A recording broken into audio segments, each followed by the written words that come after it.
അടിയന്തരാവസ്ഥ എന്ന് പറയുന്നത് 1975 ജൂൺ മാസം 26-ാം തീയതി. ജനങ്ങൾ പോളിംഗ് ബൂത്തിലേക്ക് പോകുന്നത് 2025 ജൂൺ മാസം 19. 50 കൊല്ലം കഴിഞ്ഞ് പോയി. 50 കൊല്ലം മുമ്പ് ജീവിക്കുന്ന ഒരു പ്രസ്ഥാനമല്ല LDF. LDF ജീവിക്കുന്നത് 25-ലാണ്, വർത്തമാനത്തിലാണ്. വർത്തമാനത്തിൻ്റെ രാഷ്ട്രീയം, വർത്തമാനത്തിൻ്റെ ജീവിതം, വർത്തമാനത്തിൻ്റെ പ്രശ്നങ്ങളും സാധ്യതകളും അതെല്ലാം പറഞ്ഞുകൊണ്ട് വർത്തമാന ഇന്ത്യക്കും വർത്തമാന കേരളത്തിനും വേണ്ട രാഷ്ട്രീയമാണ് LDF രാഷ്ട്രീയം. ആ രാഷ്ട്രീയം തീർച്ചയായിട്ടും ഭൂതകാലത്തിൻ്റെ പാഠങ്ങൾ പഠിക്കും.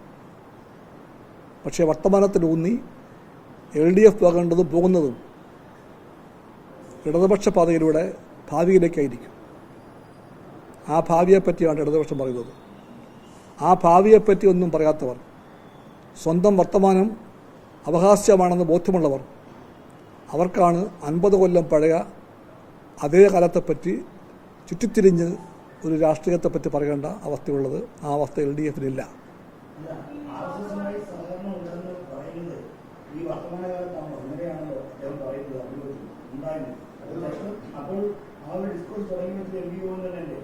മാത്രമല്ല, കാനഡായത്ത് സെക്രട്ടറി ആയിരിക്കുമ്പോൾ ഈ വിഷയത്തിൽ CPM സംസ്ഥാന സെക്രട്ടറി ആയിട്ടുള്ള പിണറായി വിജയനുമായൊരു സംവാദം, അതായത് അടിയന്തരാവസ്ഥക്കാലത്ത് കോൺഗ്രസിനെ പിന്തുണച്ചു പറഞ്ഞു തുടങ്ങിയ സംവാദത്തിൽ RSSനെ പിന്തുണച്ചതിന് കാര്യം ചോദിക്കുകയും അതുമായി ഒരു വലിയ പൊളിറ്റിക്കൽ സംവാദം വീഡിയോയിലൂടെയും നടത്തി. അങ്ങനെ സുന്ദരയുടെ പുസ്തകം ഏകൈക ലൈബ്രറിയിലുണ്ട്. അതൊന്ന് വായിച്ചു നോക്കുന്നത് കാണാൻ പറഞ്ഞ ശേഷമാണ് അന്നത്തെ സംവാദം അവസാനിച്ചത്. അപ്പോൾ അങ്ങനെയാണ് ഇപ്പോഴത്തെ സെക്രട്ടറിക്ക് ആ പുസ്തകമെല്ലാം അന്നും ഇന്നും ഉണ്ട്. സുന്ദരയുടെ കത്തുണ്ട്, ആ പുസ്തകമുണ്ട്, എല്ലാം ഉണ്ട്, ആ ചരിത്രമുണ്ട്. പക്ഷെ രാജ്യം, സംസ്ഥാനം, വോട്ടർമാർ നാളെ പോളിംഗ് ബൂത്തിലേക്ക് പോകാനിരിക്കെ 50 കൊല്ലം പഴയ രാഷ്ട്രീയം പറഞ്ഞുകൊണ്ട് ചുറ്റിത്തിരിയാൻ CPI ഇല്ല.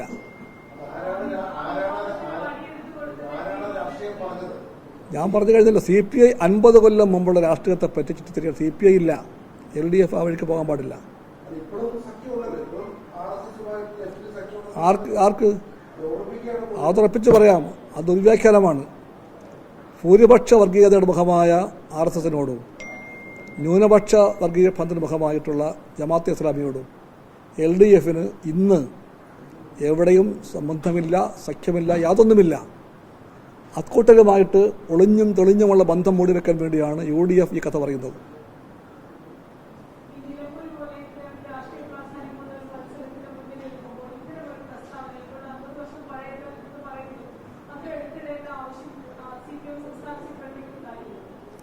അതേപ്പറ്റിയെല്ലാം ചിന്തിക്കാനും പറയാനുമുള്ള രാഷ്ട്രീയ പാരമ്പര്യവും രാഷ്ട്രീയ ബോധവും രാഷ്ട്രീയ വിവേകവുമുള്ള നേതാവാണ് സഖാവ് MV ഗോവിന്ദൻ മാഷെന്ന് ഞാൻ കരുതുന്നു.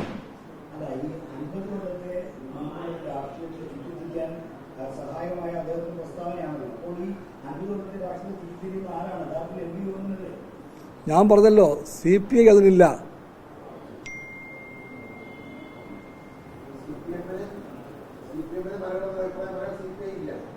എന്നല്ല, 50 കൊല്ലം മുമ്പുള്ള ഒരു രാഷ്ട്രീയ പ്രശ്നത്തെ പറ്റി ചുറ്റിത്തിരിയാൻ പോളിംഗ് ബൂത്തിലേക്ക് സംസ്ഥാനത്തെ ജനങ്ങൾ പോകാനിരിക്കെ സംവാദം ഒരുക്കാൻ CPI ഇല്ല.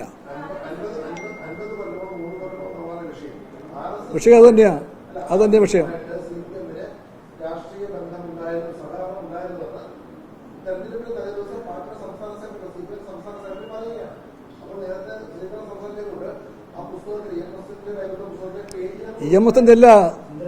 EMSന്റെ അല്ല, ആ ലൈബ്രറി ഇവിടെയുണ്ട്, ഈ ലൈബ്രറിയിലുണ്ട്, ഇവിടെയുണ്ട്.